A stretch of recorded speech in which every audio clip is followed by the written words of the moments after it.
What's up? My name is Anna. I am a travel ICU nurse and first year CRNA, student registered nurse anesthetist.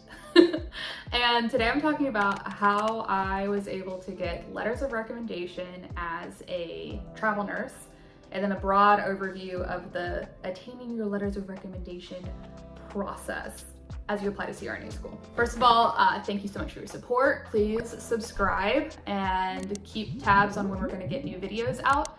Also, timestamps are gonna be in the description down below, and we'll just dive right into it. First, before we talk about how I went about getting my letters of recommendation, I'm gonna talk a little bit about the broad overview of getting your letters of recommendation and who is going to write those letters of recommendation. To apply to CRNA school, most programs require 3 letters of recommendation, and many want for one of those letters of recommendation to be from a nurse manager. And then the other 2, they like for them to be CRNAs or providers, and then maybe an academic reference. So for the letter of recommendation from a nurse manager, there's a little bit of tension there because your interests are at odds with each other. On the one hand, the nurse manager wants to keep their staff, and then on the other hand, you want to go to grad school. So if you're a staff nurse, you have 2 to 3 years to ride that buffer and to establish and maintain a relationship with your nurse manager. So hopefully they get to know you and they see your work ethic and they are willing to write a really strong letter of recommendation for you. It's not really in the nurse manager's best interest to lose all of their nurses to CRNA school, so you might find that there's a little bit of tension there.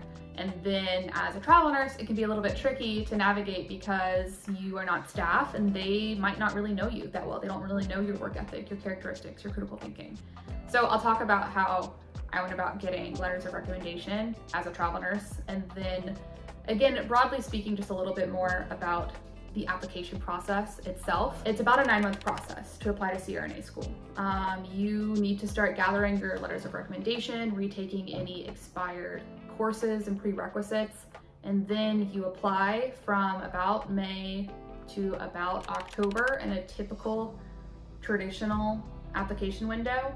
And then you interview from October to January, again, for most traditional programs. So May through January is when the application is open and you are in the process of figuring out where you're going to go to school. So the farther you can plan ahead, the better that you're going to be prepared to succeed and thrive in the application process itself. And then I will talk about now how I went about getting letters of recommendation. I was not planning on becoming a travel nurse. I was planning at staying at my staff job for my 2 years and then applying to CRNA school. However, I became a nurse in the middle of COVID-19. So I had my orientation. I had about 8 months as a bedside nurse before COVID-19, and many things changed at my staff job. I made the decision to leave.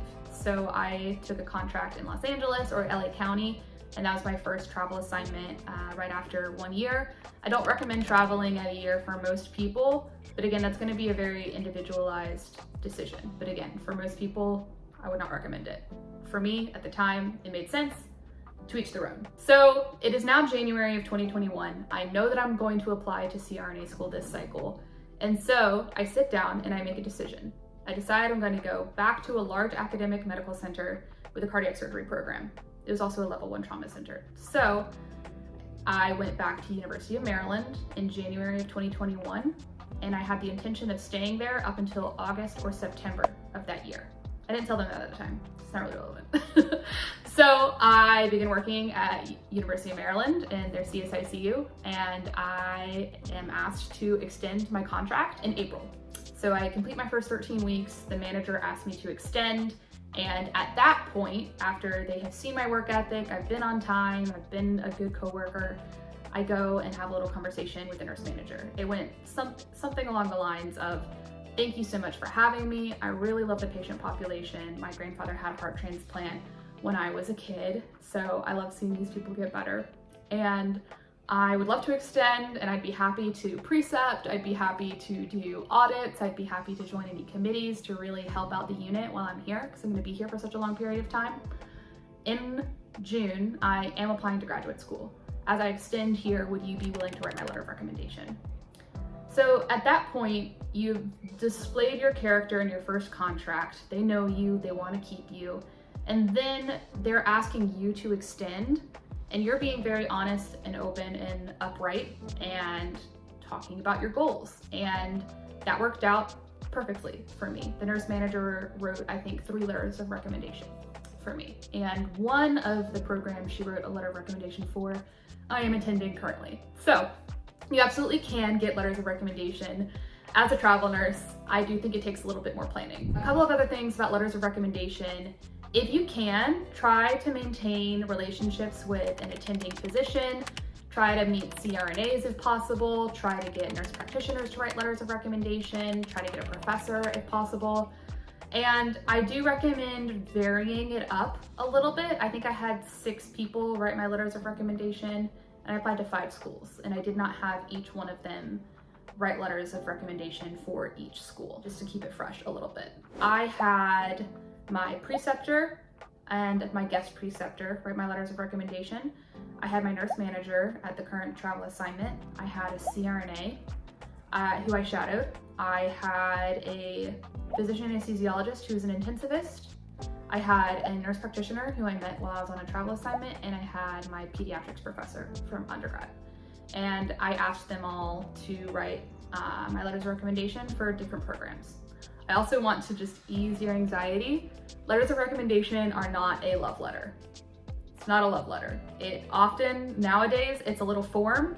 It says, rank the applicant on a scale from 1 to 5, and there's a little button at the bottom for comments. I filled out a letter of recommendation for someone last application cycle. They got in. But yes, I know that we're all type A people and we love to be in control of our own lives, and the letter of recommendation is the one part of the application process that you cannot control. But let me ease your anxiety. It's usually a ranking form with a little bubble for comments at the bottom. And for most of the time, unless it's really bad, it's not going to be make or break it. There is also a known phenomenon where some nurse managers simply will not write letters of recommendation for CRNA school because they've been burned so many times. In that case, early, like 9 months before the application opens, email the program director and ask who they would like to see a letter of recommendation from. Say, I am excited to be an applicant this cycle. I love your program, or not love your program. You say, I chose this program as my top school to apply to because of insert XYZ statistic about the school. Something that shows that you really like the program. My current nurse manager does not write letters of recommendation for CRNA school, as I am seeking to prepare my application package. Is there any particular leadership or academic position you would prefer for me to reach out to secure a letter of recommendation, considering that my current nurse manager will not write the letter of recommendation? A lot of programs are becoming a little bit more accepting of that because they realize that sometimes the nurse managers just won't write it.